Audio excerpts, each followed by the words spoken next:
ਮਿੱਧੇ ਹੋਏ ਫੁੱਲ ਭਾਗ ਚੌਥਾ।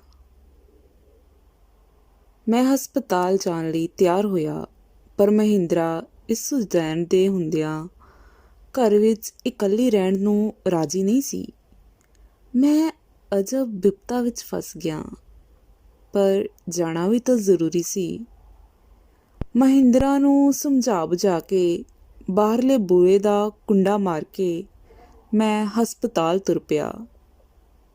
ਸਾਰੇ ਰਾਹ ਇਹੋ ਸੋਚਦਾ ਜਾਂਦਾ ਸਾਂ ਕਿ ਰਾਹ ਜਾਂਦੇ ਖਟਰਾਟ ਨੂੰ ਮੈਂ ਕਿਉਂ ਸਹੇੜ ਲਿਆ। ਬੀਬੀ ਜੀ ਨੂੰ ਉਹਨਾਂ ਦੇ ਘਰ ਪਹੁੰਚਾ ਦਿੱਤਾ। ਮੈਂ ਇੱਕ ਲੱਤ ਆਪਣੇ ਘਰ ਤੇ ਦੂਜੀ ਬੀਬੀ ਹੋਰਾਂ ਦੇ ਘਰ ਰਹਿੰਦੀ ਸੀ।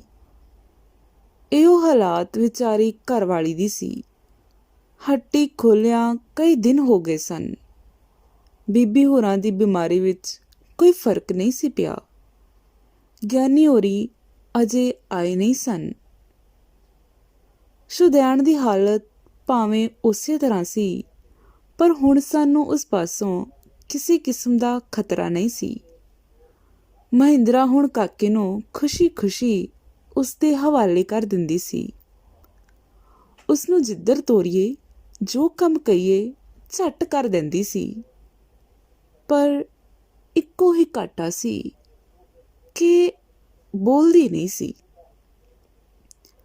ਹਸਪਤਾਲੋਂ ਬੀਬੀ ਜੀ ਨੂੰ ਲਿਆਂਦਿਆਂ 3-4 ਦਿਨ ਹੋ ਗਏ ਸਨ। ਉਹ ਨੀਂਦੇ ਕੱਟ-ਕੱਟ ਕੇ ਭੱਜੋ ਨੱਠੀ ਕਰ-ਕਰਕੇ ਮੇਰੀ ਬੁਰੀ ਹਾਲਤ ਸੀ। ਇਸ ਦਾ ਇੱਕ ਕਾਰਨ ਇਹ ਵੀ ਸੀ ਕਿ ਕੱਲ੍ਹ ਤੋਂ ਬੀਬੀ ਹੋਰਾਂ ਦੀ ਹਾਲਤ ਫੇਰ ਫਿਕਰ ਵਾਲੀ ਸੀ। ਅੱਜ ਗਿਆਨੀ ਜੀ ਦੀ ਇੱਕ ਚਿੱਠੀ ਆਈ ਸੀ, ਜਿਸ ਵਿੱਚ ਉਹਨਾਂ ਲਿਖਿਆ ਸੀ ਕਿ ਮੈਂ ਆ ਰਿਹਾ ਹਾਂ। ਲੰਮੀ ਪੈਣ ਦੇ ਖਿਆਲ ਨਾਲ ਮੈਂ ਦੁਪਹਿਰੇ ਘਰ ਆਇਆ। ਮਹਿੰਦਰਾ ਦੀ ਮਾਂ ਬੀਬੀ ਹੋਰਾਂ ਦੇ ਘਰ ਗਈ ਹੋਈ ਸੀ। ਉਸ ਦੀ ਮਾਂ ਨੇ ਉਸਨੂੰ ਛੇਤੀ ਸੱਦ ਘੱਲਿਆ ਸੀ ਤੇ ਮਹਿੰਦਰਾ ਮੇਰੀ ਹੀ ਉਡੀਕ ਵਿੱਚ ਸੀ। ਚੁਬਾਰੇ ਵਿੱਚ ਜਾ ਕੇ ਮੈਂ ਡਿੱਠਾ, ਬੂਹੇ ਵੱਲ ਪਿੱਠ ਕੀਤੀ। ਉਹ ਮੰਜੇ ਤੇ ਬੈਠੀ ਸੀ। ਗੰਢ ਉਸਨੇ ਖੋਲ੍ਹੀ ਹੋਈ ਸੀ। ਇਹ ਕੀ ਸੀ? ਇਹ ਕੀ ਸੀ? ਪਹਿਲਾਂ ਤਾਂ ਮੈਂ ਰੱਦੀ ਕਾਗਜ਼ਾਂ ਦੇ ਟੁਕੜੇ ਸਮਝੇ, ਪਰ ਜਦੋਂ ਹੋਰ ਧਿਆਨ ਨਾਲ ਡਿੱਠਾ ਤਾਂ ਪਤਾ ਲੱਗਾ ਕਿ ਇਹ ਕੁਝ ਪੁਰਾਣੀਆਂ ਚਿੱਠੀਆਂ ਸਨ। ਦੱਬੀ ਪੈਰੀਂ ਅਗਾਂਹ ਵਧਿਆ ਤੇ ਉਸਦੀ ਪਿੱਠ ਪਿੱਛੇ ਜਾ ਖਲੋਤਾ, ਪਰ ਉਸਨੂੰ ਮੇਰੇ ਆਉਣ ਦਾ ਕੋਈ ਪਤਾ ਨਾ ਲੱਗਾ। ਉਹ ਆਪਣੇ ਕੰਮ ਵਿੱਚ ਇੰਨੀ ਰੁੱਝੀ ਹੋਈ ਸੀ ਕਿ ਜੇ ਮੈਂ ਉਸਦੇ ਸਾਹਮਣੇ ਵੀ ਜਾ ਖਲੋਂਦਾ ਤਾਂ ਉਸਨੂੰ ਖਬਰ ਨਾ ਹੁੰਦੀ। ਹੁਣ ਮੈਂ ਚਿੱਠੀਆਂ ਨੂੰ ਚੰਗੀ ਤਰ੍ਹਾਂ ਵੇਖ ਸਕਦਾ ਸਾਂ। ਇਹਨਾਂ ਵਿੱਚ ਕੁਝ ਇੰਨੀਆਂ ਖਸਤਾ ਹੋ ਗਈਆਂ ਸਨ ਕਿ ਉਹਨਾਂ ਦੀਆਂ ਤਹੀਆਂ ਗਲ ਕੇ 1-2 4-4 8-8 ਟੁਕੜੇ ਹੋਏ ਹੋਏ ਸਨ। ਸਾਰੀਆਂ ਚਿੱਠੀਆਂ ਗੁਰਮੁਖੀ ਵਿੱਚ ਸਨ। ਉਹ ਹਰ ਇੱਕ ਚਿੱਠੀ ਨੂੰ ਵਾਰੋ-ਵਾਰ ਤੁੱਕਦੀ ਤੇ ਅੱਖਾਂ ਦੇ ਨੇੜੇ ਲੈ ਕੇ ਜਾ ਕੇ ਸ਼ਾਇਦ ਪੜ੍ਹਨ ਦਾ ਯਤਨ ਕਰਦੀ ਸੀ। ਇਸ ਤਰ੍ਹਾਂ ਕਰਦੀ ਹੋਈ ਉਹ ਘੜੀ ਮੁੜੀ ਪੋਟਿਆਂ ਨਾਲ ਅੱਖਾਂ ਮਲਦੀ ਸੀ, ਜਿਸ ਤੋਂ ਜਾਪਦਾ ਸੀ ਕਿ ਉਸਨੂੰ ਅੱਖਰ ਸਾਫ਼ ਨਹੀਂ ਦਿਸਦੇ ਤੇ ਜਾਂ ਉਹਨਾਂ ਦਾ ਮਤਲਬ ਉਸਦੀ ਸਮਝ ਵਿੱਚ ਨਹੀਂ ਆ ਰਿਹਾ। ਮੇਰੀ ਨਜ਼ਰ ਸਭ ਤੋਂ ਪਹਿਲਾਂ ਜਿਸ ਚਿੱਠੀ ਉੱਤੇ ਪਈ, ਉਸਦੀ ਪਹਿਲੀ ਸਤਰ ਸੀ, ਪਿਆਰੀ ਕ੍ਰਿਸ਼ਨਾ। ਤਾਂ ਕੀ ਇਸ ਦਾ ਨਾਂ ਕ੍ਰਿਸ਼ਨਾ ਹੈ? ਇਹ ਖਿਆਲ ਕਰਕੇ ਮੈਂ ਸਹਿਜ ਨਾਲ ਉਸਨੂੰ ਆਵਾਜ਼ ਦਿੱਤੀ, ਕ੍ਰਿਸ਼ਨਾ। ਉਹ ਇਸ ਤਰ੍ਹਾਂ ਮੇਰੇ ਵੱਲ ਤੱਕੀ ਜਿਵੇਂ ਕੋਈ ਘਰ ਦਾ ਮਾਲਿਕ ਚੋਰ ਨੂੰ ਵੇਖ ਕੇ। ਮੈਂ ਉਸਦੇ ਸਾਹਮਣੇ ਜਾ ਕੇ ਖੜਾ ਹੋ ਗਿਆ। ਇਸ ਵੇਲੇ ਉਸਦੇ ਚਿਹਰੇ ਉੱਤੇ ਕ੍ਰੋਧ ਤੇ ਮੁਸਕਰਾਹਟ ਦੋਵੇਂ ਚੀਜ਼ਾਂ ਝਲਕ ਰਹੀਆਂ ਸਨ। ਉਹ ਛੇਤੀ-ਛੇਤੀ ਸਾਰੀਆਂ ਚਿੱਠੀਆਂ ਇਕੱਠੀਆਂ ਕਰਨ ਲੱਗੀ। ਚਿੱਠੀਆਂ ਕਿਸ ਦੀਆਂ ਨੇ ਕ੍ਰਿਸ਼ਨਾ? ਤੇਰੀਆਂ? ਮੈਂ ਉਸ ਤੋਂ ਪੁੱਛਿਆ। ਉਹ ਚਿੱਠੀਆਂ ਨੂੰ ਲੀਰ ਵਿੱਚ ਲਪੇਟ ਰਹੀ ਸੀ, ਪਰ ਮੇਰੀ ਗੱਲ ਸੁਣ ਕੇ ਰੁਕ ਗਈ। ਉਸਨੇ ਲੀਰ ਵਿੱਚੋਂ ਮੁੜ ਕੱਢ ਉਹਨਾਂ ਉੱਤੇ ਕਿੰਨਾ ਹੀ ਚਿਰ ਨਜ਼ਰ ਜਮਾਈ ਬੈਠੀ ਰਹੀ। ਇਸ ਤੋਂ ਬਾਅਦ ਉਸਨੇ ਪਤਾ ਨਹੀਂ ਕੀ ਸੋਚ ਕੇ ਉਹ ਸਾਰੀ ਥਈ ਮੈਨੂੰ ਫੜਾ ਦਿੱਤੀ। ਨਾਲ ਹੀ ਉਹ ਜਿਸ ਭਾਵ ਨਾਲ ਮੇਰੇ ਵੱਲ ਤੱਕੀ, ਉਸ ਦਾ ਮੈਂ ਇੱਕੋ ਹੀ ਮਤਲਬ ਕੱਢਿਆ ਕਿ ਉਹ ਮੈਥੋਂ ਚਿੱਠੀਆਂ ਪੜ੍ਹਾਉਣਾ ਚਾਹੁੰਦੀ ਹੈ। ਮੈਂ ਚਿੱਠੀਆਂ ਲੈ ਕੇ ਉਸਦੇ ਪਾਸ ਹੀ ਪੈਂਦ ਵੱਲ ਬੈਠ ਗਿਆ। ਮੇਰਾ ਖਿਆਲ ਸੱਚਾ ਨਿਕਲਿਆ। ਉਹ ਪੜ੍ਹਾਉਣਾ ਹੀ ਚਾਹੁੰਦੀ ਸੀ, ਕਿਉਂਕਿ ਉਹ ਸੁਣਨ ਲਈ ਮੇਰੇ ਨੇੜੇ ਹੋ ਕੇ ਬੈਠ ਗਈ। ਮੈਂ ਤਾਂ ਪਹਿਲਾਂ ਹੀ ਉਸਦੀ ਸਪੋਟਲੀ ਦਾ ਭੇਤ ਤੋਂ ਜਾਣੂ ਹੋਣਾ ਚਾਹੁੰਦਾ ਸਾਂ। ਚਿੱਠੀਆਂ ਦੇ ਪਾਟੇ ਹੋਏ ਟੁਕੜੇ ਮੈਂ ਵੱਖਰੇ ਕਰ ਦਿੱਤੇ ਤੇ ਜਿਹੜੀਆਂ 5-6 ਸਾਬਤ ਸੀ ਉਹ ਵੱਖ ਕਰ ਲਈਆਂ। ਕਿਸੇ ਚਿੱਠੀ ਥੱਲੇ ਵੀ ਲਿਖਣ ਵਾਲੇ ਦਾ ਨਾਂ ਨਹੀਂ ਸੀ। ਹਾਂ, ਤਰੀਕ ਮਹੀਨਾ ਸਾਰੀਆਂ ਉੱਤੇ ਸੀ। ਸੋ ਇਹਨਾਂ ਤਰੀਕਾਂ ਦੇ ਆਧਾਰ 'ਤੇ ਹੀ ਮੈਂ ਚਿੱਠੀਆਂ ਨੂੰ ਸਿਲਸਿਲੇਵਾਰ ਕੀਤਾ। ਪਹਿਲੀ ਚਿੱਠੀ ਜੋ ਮੈਂ ਪੜ੍ਹਨੀ ਸ਼ੁਰੂ ਕੀਤੀ, ਉਸ ਦਾ ਮਜ਼ਮੂਨ ਇਸ ਤਰ੍ਹਾਂ ਸੀ। ਮੇਰੇ ਰੋਮ ਰੋਮ ਵਿੱਚ ਵਸਣ ਵਾਲੀ ਪਿਆਰੀ ਕ੍ਰਿਸ਼ਨਾ, ਆਹ ਕਿਤਨਾ ਪਿਆਰਾ ਨਾਂ ਹੈ, ਕਿੰਨਾ ਮਿੱਠਾ ਤੇ ਕੋਮਲ। ਜਿੰਨੀ ਵਾਰੀ ਕਲਮ ਕ੍ਰਿਸ਼ਨਾ ਲਿਖਦੀ ਹੈ, ਓਨੀ ਵਾਰੀ ਤੇਰੀ ਮੋਹਣੀ ਮੂਰਤ ਅੱਖਾਂ ਦੇ ਅੱਗੇ ਆ ਜਾਂਦੀ ਹੈ।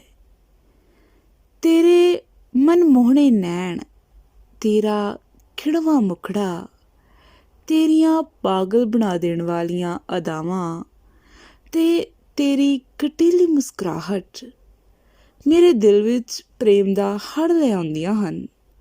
ਓਹ ਮੇਰੀ ਪਿਆਰੀ ਕ੍ਰਿਸ਼ਨਾ, ਤੂੰ ਕਿਤਨੀ ਭੋਲੀ, ਕਿਤਨੀ ਅਲਣ ਹੈ। ਤੇਰਾ ਪਿਆਰ ਵਿੱਚ ਭਿੱਜਿਆ ਹੋਇਆ ਪੱਤਰ ਪੁੱਜਾ, ਪੜ੍ਹ ਕੇ ਹੀ ਹਾਲਤ ਹੋਈ, ਦੱਸ ਨਹੀਂ ਸਕਦਾ। ਅੱਗੇ ਤਾਂ ਮੈਂ ਖਿਆਲ ਕਰਦਾ ਸਾਂ ਕਿ ਕ੍ਰਿਸ਼ਨਾ ਦੀ ਸ਼ਕਲ ਵਿੱਚ ਹੀ ਮੋਹਨ ਸ਼ਕਤੀ ਹੈ, ਪਰ ਹੁਣ ਮਾਲੂਮ ਹੁੰਦਾ ਹੈ ਕਿ ਉਸਦੀ ਕਲਮ ਵੀ ਜਾਦੂਗਰਨੀ ਹੈ। ਤੂੰ ਲਿਖਦੀ ਹੈ ਕਿ ਤੂੰ ਹਰ ਇੱਕ ਵਾਕ ਕਲੇਜਾ ਚੀਰ ਕੇ ਲਿਖ ਰਹੀ ਹੈ, ਪਰ ਮੈਂ ਤਾਂ ਸਮਝਦਾ ਹਾਂ ਕਿ ਤੂੰ ਹਰ ਇੱਕ ਵਾਕ ਕਲੇਜਾ ਚੀਰਨ ਲਈ ਲਿਖਦੀ ਹੈ। ਤੇਰੀ ਬਹਿਬਲਤਾ, ਤੇਰੀ ਬੇਕਰਾਰੀ ਤੇ ਪ੍ਰੇਮ ਲਹਿਰਾਂ ਵਿੱਚ ਅਟਖੇਲੀਆਂ ਲੈਂਦੀ ਹਾਲਤ ਮੈਂ ਬਹੁਤ ਚੰਗੀ ਤਰ੍ਹਾਂ ਅਨੁਭਵ ਕਰ ਰਿਹਾ ਹਾਂ, ਪਰ ਨਾਲ ਹੀ ਮੈਂ ਤੇਰੇ ਲਿਖੇ ਸ਼ਬਦ ਤੋਂ ਹੀ ਅਨੁਮਾਨ ਲਾ ਰਿਹਾ ਹਾਂ ਕਿ ਤੂੰ ਅਜੇ ਤੱਕ ਪ੍ਰੇਮ ਦੇ ਅਸਲੀ ਆਦਰਸ਼ ਤੋਂ ਬੇਖਬਰ ਹੈ। ਆਪਣੀ ਤੇ ਆਪਣੇ ਖਾਨਦਾਨ ਦੀ ਇੱਜ਼ਤ ਦਾ ਜਿਹੜਾ ਡਰ ਤੂੰ ਅਨੁਭਵ ਕਰ ਰਹੀ ਹੈ, ਇਹ ਇਸੇ ਕਰਕੇ ਹੈ, ਨਹੀਂ ਤਾਂ ਪ੍ਰੇਮ ਕੀ ਤੇ ਇੱਜ਼ਤ ਦਾ ਡਰ ਕੀ। ਭੋਲੀ ਕ੍ਰਿਸ਼ਨਾ, ਭਲਾ ਕਿਸ ਤਰ੍ਹਾਂ ਡਰਦਿਆਂ ਕਦੇ ਪ੍ਰੇਮ ਪੀਂਘ ਦੇ ਹੁਲਾਰੇ ਲਏ ਜਾ ਸਕਦੇ ਨੇ। ਤੂੰ ਮੈਥੋਂ ਘੜੀ ਮੁੜੀ ਸਵਾਲ ਪੁੱਛਦੀ ਹੈ ਕਿ ਉਹ ਦਿਨ ਕਦੋਂ ਆਉਣਗੇ ਜਦ ਅਸੀਂ ਪ੍ਰਣ ਦੇ ਬੰਧਨ ਵਿੱਚ ਬੱਝ ਕੇ ਗ੍ਰਹਿਸਥ ਜੀਵਨ ਵਿੱਚ ਪ੍ਰਵੇਸ਼ ਕਰਾਂਗੇ। ਇਸ ਦੇ ਉੱਤਰ ਵਿੱਚ ਇੰਨਾ ਹੀ ਕਹਿਣਾ ਕਾਫੀ ਹੋਵੇਗਾ ਕਿ ਸਹਿਜ ਪਟਕੇ ਸੋ ਮੀਠਾ ਹੋਏ। ਪਰ ਕ੍ਰਿਸ਼ਨਾ, ਉਹ ਦਿਨ ਬਹੁਤਾ ਦੂਰ ਨਹੀਂ ਜਦ ਤੂੰ ਇੱਕ ਗਰੀਬ ਤੇ ਅਛੂਤ ਲੜਕੀ ਹੁੰਦੀ ਹੋਈ ਇੱਕ ਮੰਨੇ ਪ੍ਰਵੰਨੇ ਪਤਵੰਤੇ ਦੀ ਅਰਧੰਗਣੀ ਸਦਾਏਂਗੀ। ਜਿੰਨਾ ਤੂੰ ਹੁਣ ਆਪਣੇ ਨਸੀਬਾਂ ਨੂੰ ਕੋਸ ਰਹੀ ਹੈ, ਇਸ ਤੋਂ ਬਾਅਦ ਤੂੰ ਆਪਣੇ ਭਾਗਾਂ ਨੂੰ ਸਲਾਏਂਗੀ। ਤੇਰਾ ਇਹ ਲਿਖਣਾ ਠੀਕ ਹੈ ਕਿ ਗਰੀਬ ਅਮੀਰ ਸਭ ਦੀ ਇੱਜ਼ਤ ਇੱਕੋ ਜਿਹੀ ਪਿਆਰੀ ਹੁੰਦੀ ਹੈ, ਪਰ ਤੈਨੂੰ ਇਹ ਗੱਲ ਭੁੱਲਣੀ ਨਹੀਂ ਚਾਹੀਦੀ ਕਿ ਪ੍ਰੇਮ ਦੇ ਸਾਹਮਣੇ ਇਸ ਦਾ ਕੁਝ ਵੀ ਮੁੱਲ ਨਹੀਂ। ਪਤਾ ਹੈ ਕ੍ਰਿਸ਼ਨਾ, ਸ਼ੁਰੂ ਵਿੱਚ ਇੱਕ ਵਾਰੀ ਮੈਂ ਤੈਨੂੰ ਕਿਹਾ ਸੀ ਕਿ ਪ੍ਰੇਮ ਪਦ ਵਿੱਚ ਸੰਭਾਲ ਕੇ ਪੈਰ ਰੱਖੀ ਤੇ ਤੂੰ ਮੈਨੂੰ ਇਸ ਦਾ ਉੱਤਰ ਦਿੱਤਾ ਸੀ। ਤੂੰ ਕਿਹਾ ਸੀ, ਮੇਰੇ ਦੇਵਤਾ, ਮੈਂ ਤੁਹਾਡੇ ਚਰਨਾਂ ਤੋਂ ਸਭ ਕੁਝ ਸਵਾਰ ਦਿਆਂਗੀ, ਸਣੇ ਇੱਜ਼ਤ ਆਬਰੂ ਦੇ, ਸਣੇ ਧਰਮ ਤੇ ਸਣੇ ਜ਼ਿੰਦਗੀ ਦੇ। ਪਰ ਤੇਰੀ ਇਹ ਚਿੱਠੀ ਪੜ੍ਹ ਕੇ ਤਾਂ ਮੈਨੂੰ ਜਾਪਦਾ ਹੈ ਜਿਵੇਂ ਤੂੰ ਕੁਝ ਘਬਰਾ ਗਈ ਹੈ ਤੇ ਕੁਝ ਡਰ ਵੀ ਮਹਿਸੂਸ ਕਰ ਰਹੀ ਹੈ।